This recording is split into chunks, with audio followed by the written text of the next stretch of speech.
اصل محبت خود حضور نبی کریم صلی الله علیه و آله وسلم دی.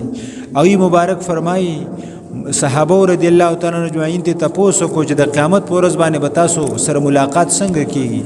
نبی مبارک وته فرمایي 3 زیونه او خودل چې هغه سخت زیونه دي چې په کې د امت د پاره د نجات او د خلاصي او امت ته د خیر ورکولو د پاره نبی صلی الله علیه و آله وسلم ارشاد مبارک فرمایو چې په 3 زیونه کې به زما ملاقات هغه تاسو سره کیږي. الله تعالی دې نصیب کې د ایمان او مغفرت سره.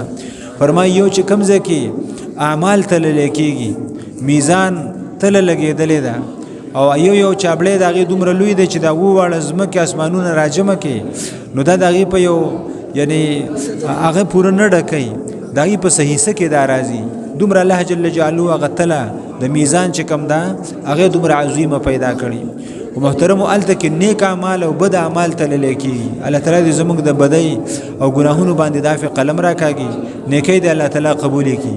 محترم په هغه موقع باندې امت اسنه چې دوی نیکی کم شي او ګناي سیوا شي او دغه د وجه نه دوی جهنم ته لاړ شي. نبی صلی الله علیه وسلم فرمایي زه په هغه مقام مبارک یم. دویم سخت مقام هغه په پل صراط باندې تک دی. پل صراط هغه عظیم پل دی په دې باندې مزل 1500 کال دی او دا د وختن نری دی د توري نه تیر دی او دا خویدون کې د په دې باندې خپي او دارنګ تک اپ نه کیږي الله تعالی په فضل باندې کیږي یعنی انسان پر اخويږي. نو هغه هم د ډیر سخت مقام دی د تیرېدلو. نبی صلی الله علیه و آله وسلم فرمایي چې بل ما ګورئ او ما سره ملاقات کوئ نو د پولیس صراط په خوا کې به زما ملاقات تاسو سره کیږي. او درې مرتبه فرمایي چې حوض کوثر مبارک دی چې التبا دا یو عظیم حوض مبارک دی.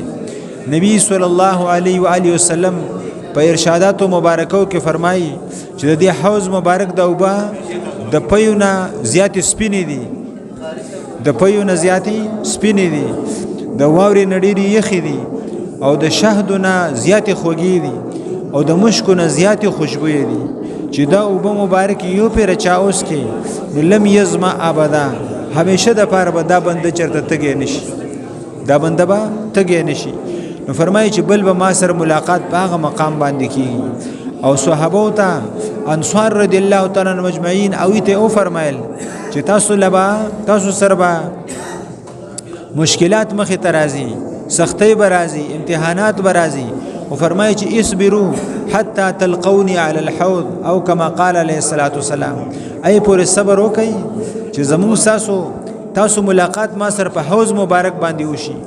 نو دا حتی د غایې د پاره دی معنی دا شو چې تاسو د تکلیفونه د غمونه د سختۍ تاسو مشقتونه برداشت کړه دلته زموږ مؤمنانو مسلمانانو باندې امتحانات دي. نو التا پاوی مبارک باندې امتحانات.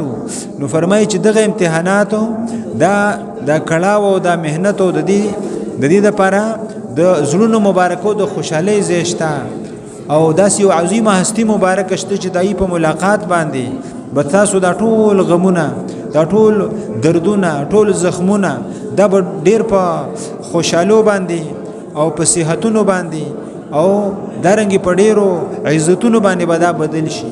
نو هغه چې تاسو یو ځل ملاقات وکړو نو تاسو د دې خو ټول خبرې به تاسو نه یری چې کوم د سختۍ او د مشکلاتو وي. نو نبی صلی الله علیه و آله وسلم ورته حوض مبارک خودل. غرض میدا کو محترمو چې هغه حبیب صلی الله علیه و آله وسلم د دې امت سره دومره همدردی کوي دا داوی رحم دی داوی هغه مهرباني ده چې الله تعالی رحمت للعالمین ګرځولې دي صلی الله علیه وسلم چې د قیامت په ورځ باندې په سخت مقاماتو کې د خپل امت سره ملګرتیا کوي چې زما دی امت ته چرته نقصان اون رسیږي دوی د جهنم مستحق نشي د جهنم نه د آزادولو او جنت ته د بوتللو کوشش حضور نبی کریم صلی الله علیه و آله وسلم کوي. نو عرض بدا کو چې تاسو دا کم محفل شریف جوړ کړی دی دا عظیم پیغمبر صلی الله علیه و آله وسلم دوی په محبت کې جوړ کړی دی. الله تعالی نه سوال او دعا کو چې دا محفل شریف الله تعالی قبول کړي او دې محافل باندې چې کوم برکات میلاویږي الله تعالی غ برکتونه استاسو د جاوید استاد او د محلي او د کلی او د علاقې او زموږ تاسو د ټول عالم اسلام د مسلمانانو هغه برکتونه نصیب وګرځي. په کوم کلی کې چې میلاد شریف وشو نو داغي دا برکت ده چې د بل کال پورې د خلق د آفتونو نه د وباګانو نه د حادثو فتنو نه او د عذابونو نه دا کله ولا قال تعالی په امن او حفاظت کې ساتي. الله تعالی دې دغه امن او حفاظت تاسو مونږ ته ټول عالم اسلام مسلمانانو ته په خسته طریقه باندې نصیب وګرځي. واخر دعوانا ان الحمد لله رب العالمین.